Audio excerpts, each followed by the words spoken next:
So, what I'm feeling coming out here, and this is going to serve as your overall spiritual advice, a need to look at things in a situation from a different vantage point so that you can come to a clearer understanding as to where you stand in relations to other people, why other people are not doing things the way that you would do things, and why your communication overall with another person might be contentious or difficult.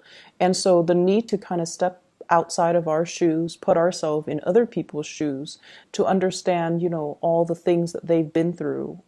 It's like walking a mile in somebody else's shoes so that you understand the person that they are and how, their life experiences have kind of created the person that they are right now. And I feel like for a lot of you, your ability to sympathize, your ability to empathize and to understand another person is very immense and very, very deep.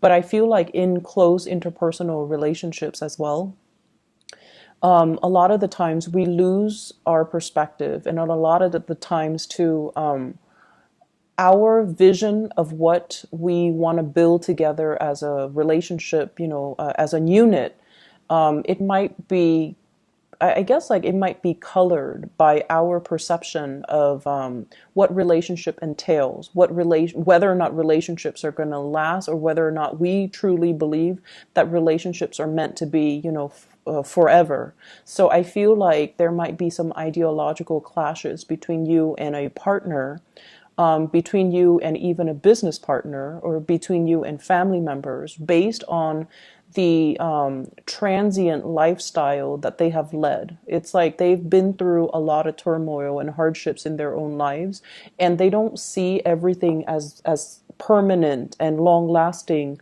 And it's really hard for them to kind of commit.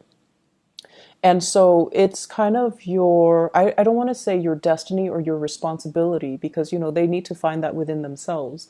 But I almost feel like it is in your path to kind of show them that, hey, things are okay. We're in a different environment now. The times are different. So maybe you kind of need to open up, but understanding and have that baseline understanding of where the other person has come from, what they have to ward off or contend with in their past, and why it creates, this almost like paranoid person that they are, where they don't believe in permanence, where they don't believe in stability. That is really going to help you navigate this energy for this week, okay? First of all, in your love relationship sector, I have this card about control, okay?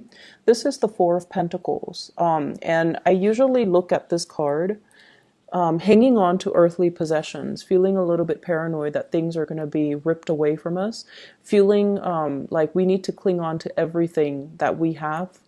And also almost like viewing other people as possessions, and almost viewing it's like being very closed off to the point where we need to be very protective.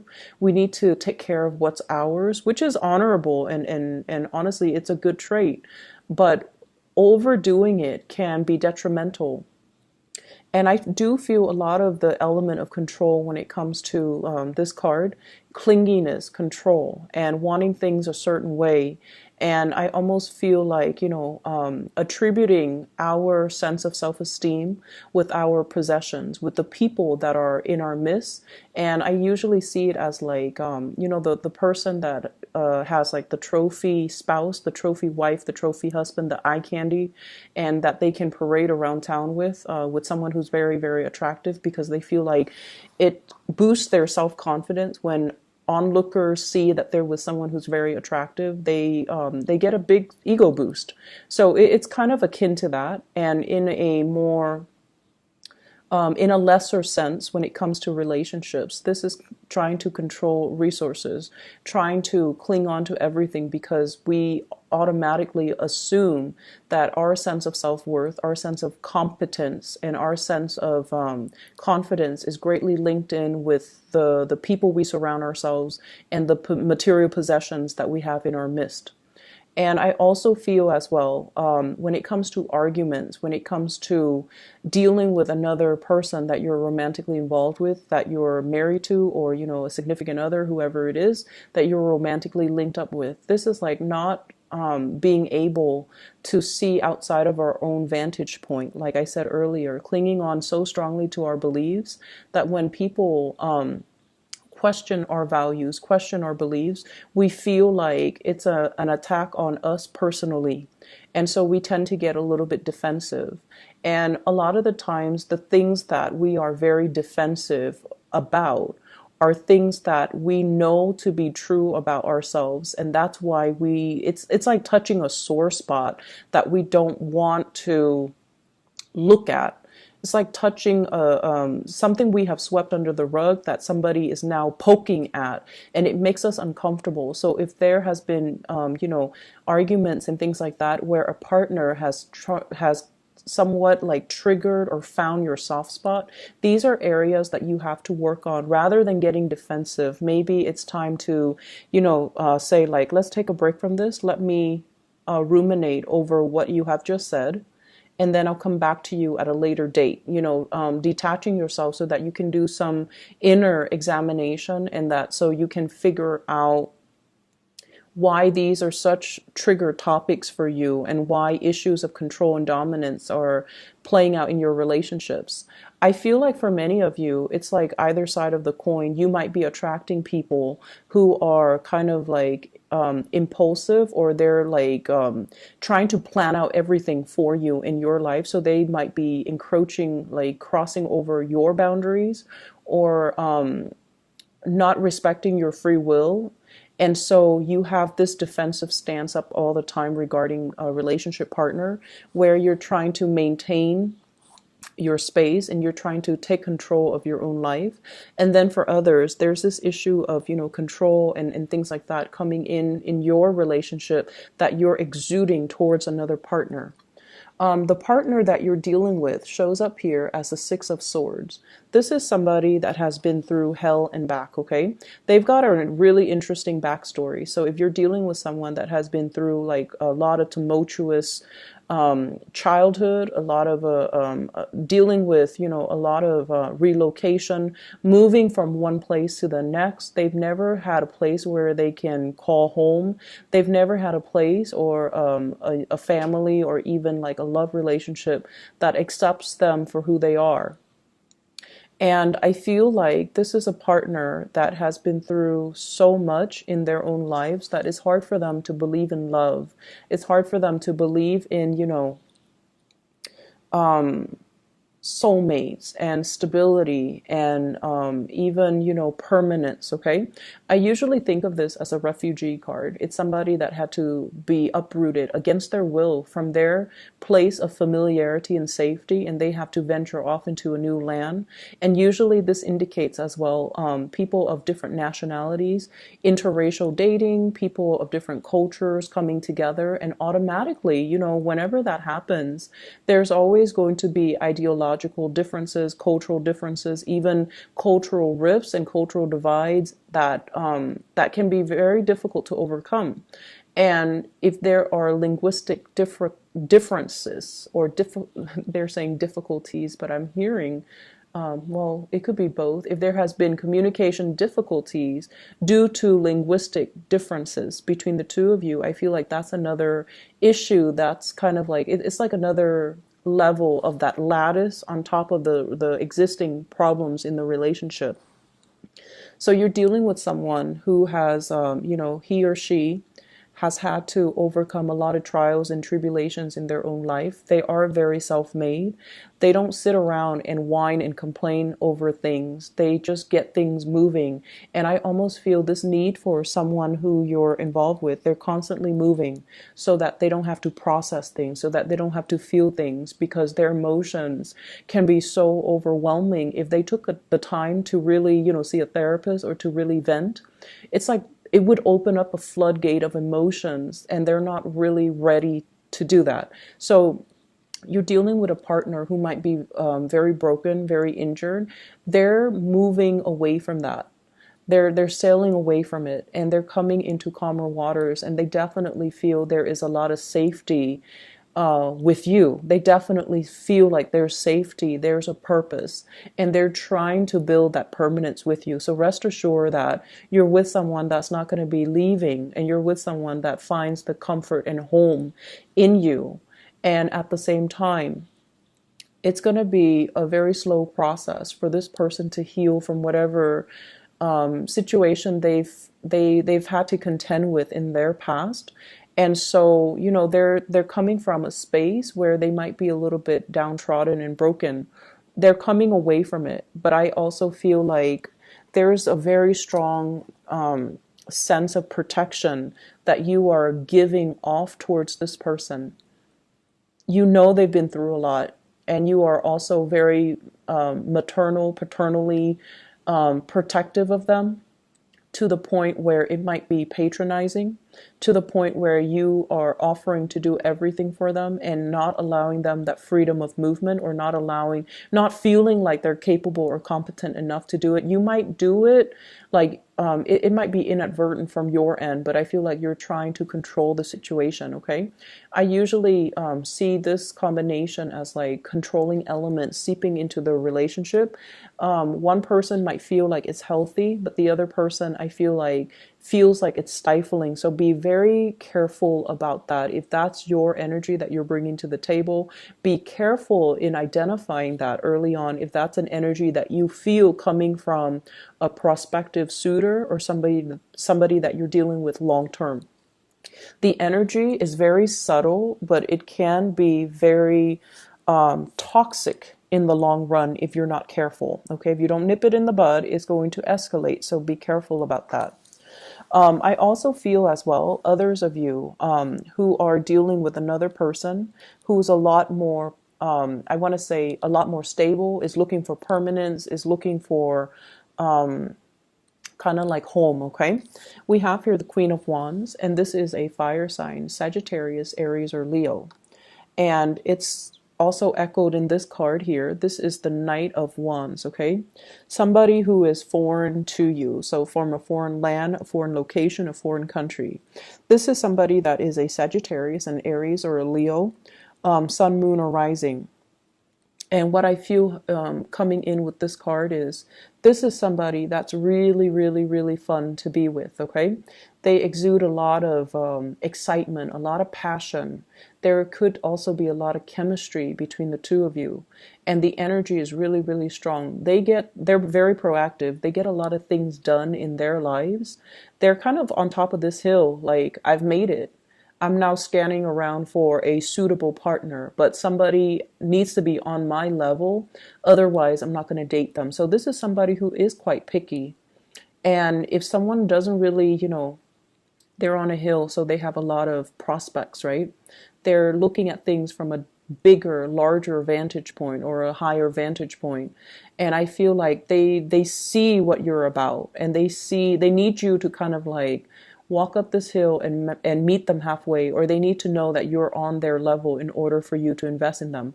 And on your level doesn't mean material wealth. On your level doesn't mean professional like achievements. It basically means wanting the same things, wanting adventure, wanting expansion, wanting to, explore the world and look at the world as a playground, rather than, just going through the motions, work and home, and rather than looking at the world with a pessimistic view.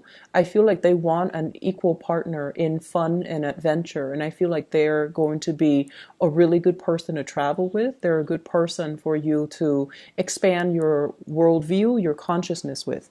This is not somebody who is narrow-minded, okay?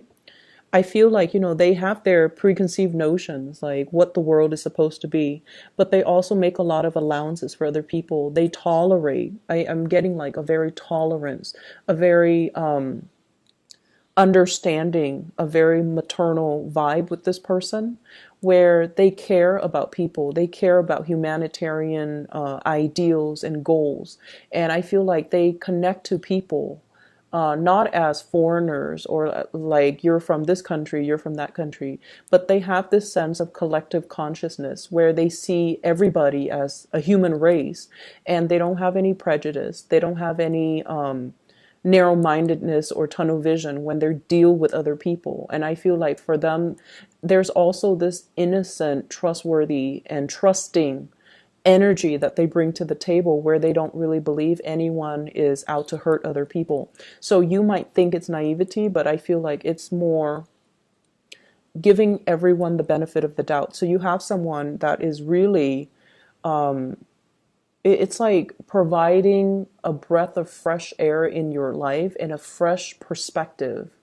And because of that, I almost feel like they're really exciting to be around. And I feel that you are trying to build wealth with this person. Okay.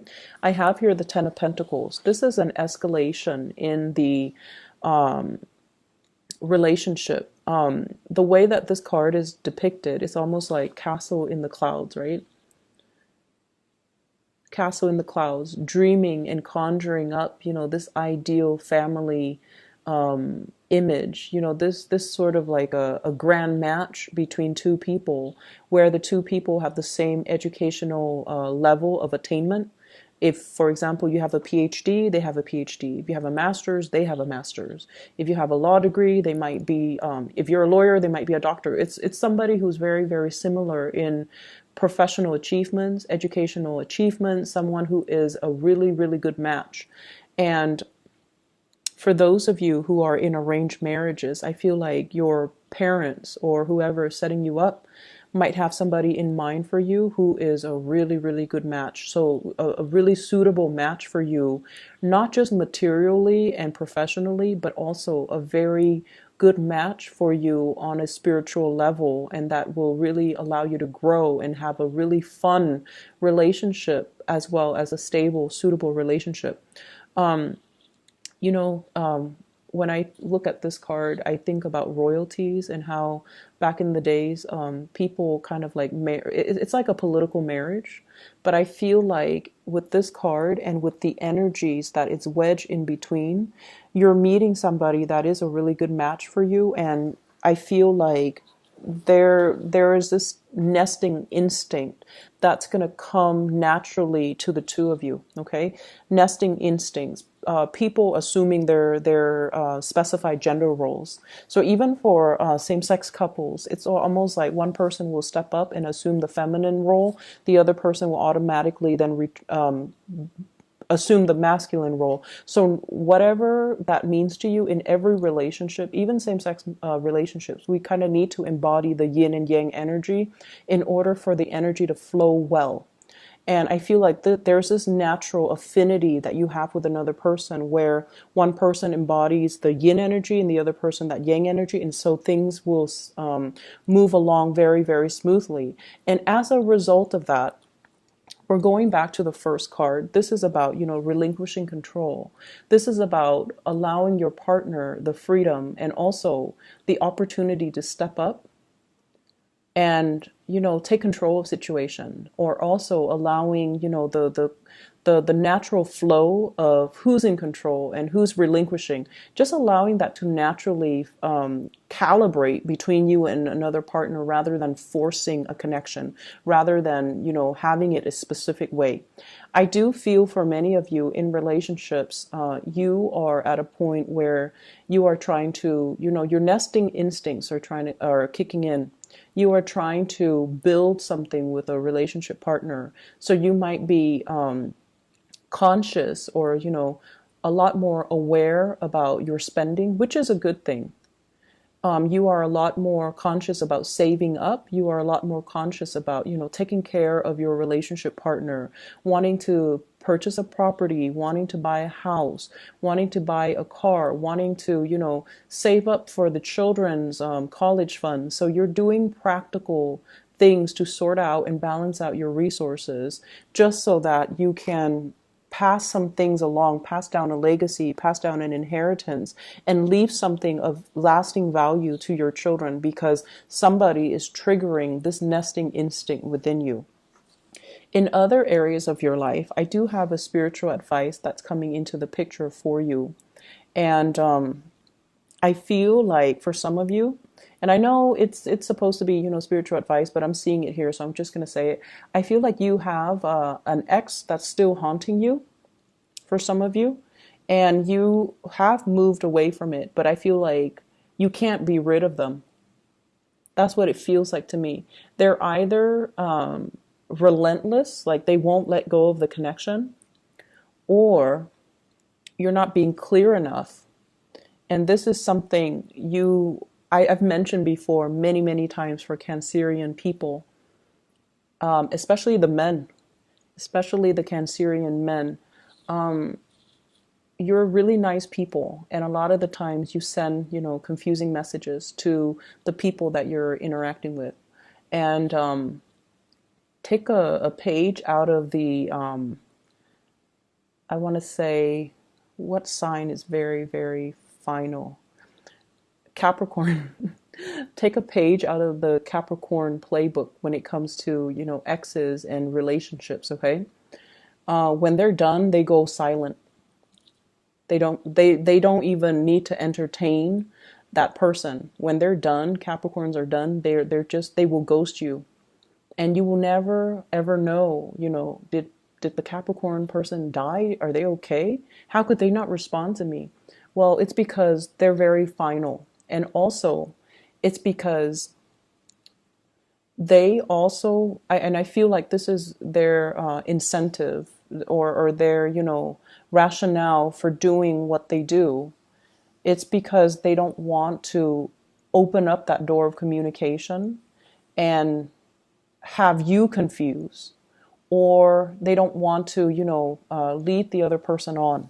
So I feel like with Capricorns, when it's done, it's really done. They close the door for good and they move on, and you won't hear anything from them. And I feel like with you Cancers, I feel like it's very difficult for you to do that.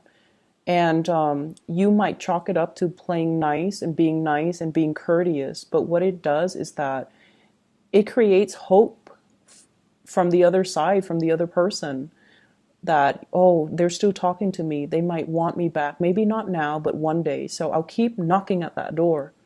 And that's not fair to the person that you're dealing with. And I feel like you have an ex here that's a little bit ruthless and a little bit relentless and a little bit like someone who tries to keep coming back. And I feel like you need to be very firm, and you need to, out of respect for your current relationship right now, you need to be very, very firm about setting your boundaries with exes, okay? And the reason I say exes here, we have the death card, you moving on. You've already decided you're going to move on. You've already physically, emotionally, mentally moved on, and somebody's coming knocking. Someone who still carries a torch for you. Someone who might have had like a very passionate one night stand, fling, relationship, even marriage with you, and they're relentless. They're pursuing you, and they don't even have to be a fire sign. I just feel their energy floating around you, and I feel like, first, you were stuck in limbo, waiting on this person, waiting for things to get better. You've moved on your own. You've moved on. And I feel like you might have been waiting for them while they were going around, trying to find themselves, and quote unquote on that. It's like trying to find themselves. They were like too selfish to be in a relationship. They were just like not taking you seriously while you spent a lot of time waiting around for them. And then, they choose to come back and give you communication whenever they felt like it. With this Eight of Wands here, this is swift, fast communication, travel, movements, and whatnot. And I feel like, when the communication was not responded in the manner that they hoped, they come out and they physically show themselves in real time, like showing themselves, and you've tried to move on. So it seems like there are some lingering energies with exes and things like that, and you kind of need to let go. And I see like many of you don't have a choice. You're letting it go because it's really interfering with your current relationship, and you're trying so hard to build that up and to maintain that. And good for you for realizing and recognizing that, because I feel like the ex keeps knocking on your door, and you can't send out mixed signals. Okay, it's very counterproductive, and energetically, it's just it's not a wise move for you and for the other person. So lay it to rest. Other things that I am picking up from this spread here, I feel almost like for many of you, there is major contemplations about trying to get your life in order, trying to, get rid of bad habits, trying to reorganize your life, and trying to get yourself in a space where you can be proud of your achievements, where you can get things moving for yourself. So I almost feel like this fire lit up under you, where you're like, okay, I need to get things done. I've been stalling. People have been stalling me, or I've been stalling. I've been kind of like on the sidelines of life, just hanging around. And, there are so many things, so many dreams and aspirations, and, things that I want to do, things that I want to achieve, but I've just been dangling here for quite some time. And then life, before you know it, passes you by, right? And it's sort of like, how if you've been like this, right? And then you get yourself out of this situation and you turn yourself upright, you have this massive head rush, right? Like it just feels otherworldly. So I feel like that's the head rush. It's when all the information, all the realization, all the revelations coming to you all at once, and it can feel somewhat painful, somewhat disorienting, and somewhat like time is running out. I need to get things moving. I need to get things started. And I feel like this week is all about continuing what you are doing, but doing it with a sense of urgency. And then I also feel like something is lighting a fire under you, and you're like, I need to achieve, I need to get out, I need to branch out, I need to get moving. So with this swift moving card, this is the rocket here. And I feel like, you're trying to get a lot of things finished, a lot of things wrapped up, a lot of things moving from your end. And I keep seeing oxygen deprivation, like for some reason, with the hangman and also with this card. So if you are a heavy smoker, okay, if you are a heavy smoker, I feel like you're going to try to wean yourself away from it, which is going to be great. And then if you whatever you partake in, and it involves, oxygen deprivation, try to wean yourself away from that, because I feel like a lot of the times, we need we need all the oxygen to our brain so that we can make clear decisions, so that we can, think clearly, think quickly, and be able to kind of systematically process information. So I feel like maybe taking that element, smoking and whatever, away from your life is really going to help dramatically. It's going to lift that mental fog, that sense of fatigue that you've been feeling. And it might help with concentration. It might help with a lot of things. You never know. So I'm going to leave it at that. I feel like you're trying to make a lot of changes in your life. The process is slow, and it has been stalled, I feel, because of your unwillingness to change and to kind of like get moving. But I feel like coming in for this week, you are very determined, and you're going to be successful when you are determined. So whatever small steps that you need to take, start it, because those are like the first few steps that you need to take in the right direction. So, it's never too late. Just small steps, okay? And don't push yourself. Don't beat yourself over like not being able to make the big steps just yet. For those of you who have recuperated from like surgeries or even like accidents and things like that, small steps, okay? Small steps and steady progress is going to be your friend, all right?